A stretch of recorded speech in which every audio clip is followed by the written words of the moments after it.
What's up, you guys? Today we're going to be breaking down some of Jayden Daniels' throwing mechanics. I think he's obviously the best rookie quarterback right now in the NFL. So we're going to be talking about what makes his release so quick, how he's able to throw with so much velocity, how he's able to change up arm slots, breaking down pretty much his mechanical sequence. So guys, if you're enjoying this video, you want more videos like this, please don't hesitate to leave some feedback for us in the comment section below. We always appreciate all the support and all the ideas you guys give because you guys completely make the channel. So let's talk about this right here. So I think the most important thing to look at from Jayden Daniels when he throws is obviously his throwing base. So we're going to take this through frame by frame and talk about it. But let's start with the base because that's at least how I like to start with developing quarterbacks. So he gets to a perfect position I call getting stacked. So getting stacked is where your head, your knee, and your foot are literally stacked on top of each other in a line. And the reason why you want to get to that position is because that's going to allow you to get to a concept called upper body and lower body dissociation, and all of that weight that you have on your backside because of that stacked position, you could transfer that to your front foot, and that's ultimately where power comes from. A lot of people talk about hip rotation. Your weight transfer will cause your hips to ultimately rotate.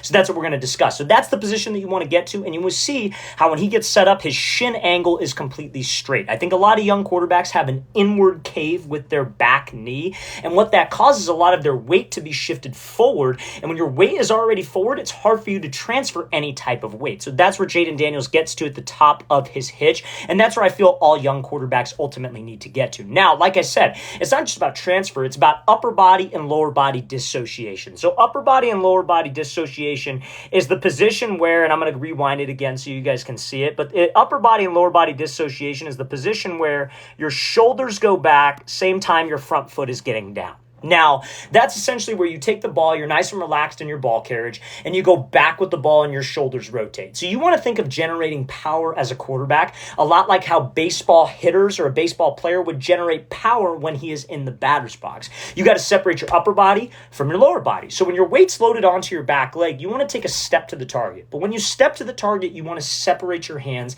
and go back, like you see Jayden Daniels does here. So when that front foot anchors down, your shoulders are back, the football is back, and then guess what happens? The hips rotating through is what ultimately whips your arm through. Now, the reason why you get your weight back to that back leg is because when your weight is loaded, it's easier for you to rotate. When all your weight is forward, it's harder for you to rotate. And all you guys can try that right now and stand up. Put all your weight onto your front side and try to rotate your shoulders. It's awkward. Put all your weight on your back side and try to rotate your shoulders. It's very easy, and you have a lot more range of motion. And that range of motion is what allows you to generate power. You should feel a stretch right here in this area above your hip and below your shoulders. And that stretch is that like coil, like you're pulling an arrow back that's going to shoot you ultimately through and give you velocity. And that's why Jayden Daniels has so much velocity on his throws. But what happens when you get to this specific point? You get to that upper body, lower body dissociation point. Now, how do I generate power? And that's what we're ultimately going to discuss next. Now, before we get into that, fellas, if you are a quarterback or wide receiver watching this and you would like to train with myself and my staff of coaches this offseason, we are going to be traveling out to 15 different cities across the U.S. for 2-day long QB and wide receiver training camp. So guys, check out that very first link in the description below if you are interested. We're going to be coming to all the states listed on this diagram here. So San Francisco, Orlando, Phoenix, Charlotte, Austin, Las Vegas, Seattle, Chicago, Newark, New Jersey, Birmingham, Alabama, Houston, Texas, Boston, Massachusetts, Columbus, Ohio, Boise, Idaho, and Los Angeles, California. So guys, you want some more information on that? You want to learn how you can sign up? Again, check out that very first link in the description below. Our San Francisco, Orlando, and Phoenix camp only have about 10 spots remaining. So we had to turn away a lot of people last year because, again, we limit our spots so every athlete can get quality work and quality reps. So guys, if you want some information, very first link in that description below. We'd absolutely love to have you there. Let's get back to this video. All right, so now we're in that upper body and lower body dissociation position. Front foot's down, shoulders are back, and we were in that backstroke position.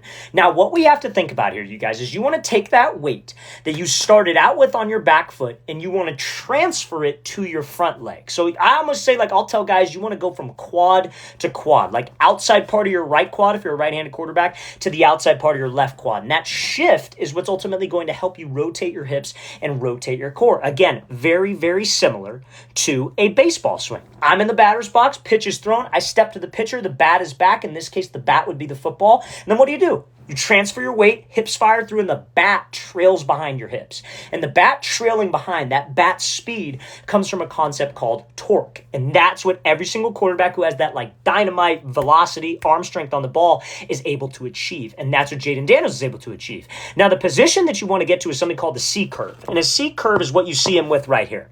You see how that ball is trailing behind his back hip. And you see how his back hip is ahead of the football. They call that chasing the hip, aka a C curve. They call it a C curve because, as you can see, the pattern of his, like, I guess you could say like his arm down to his leg, that's in a C pattern right there.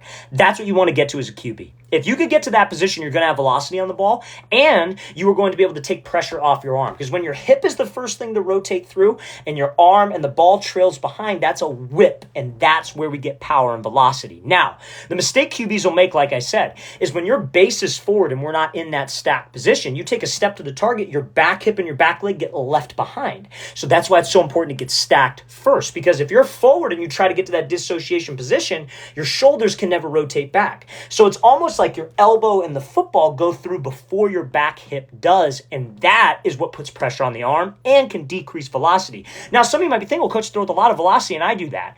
It's about consistency, you guys. It's about sustainability. I want velocity on throw 1, throw 2, throw 3, all the way till throw 50, not have my arm get tired after 20 reps. So that's why I say that to you guys. So make sure, fellas, we want to shoot for this C curve. And if you get to that C curve, that's a proper throwing sequence. That'll take pressure off your arm, and that could help you get more velocity on your throws. So we're going to play this again one more time so you guys can see Daniels' motion. But remember, it's 3 phases: stacked, dissociation, transfer. If you can master those 3 phases as a quarterback, your throwing motion is going to be much smoother, going to have much more velocity, and it's going to take that pressure off your arm.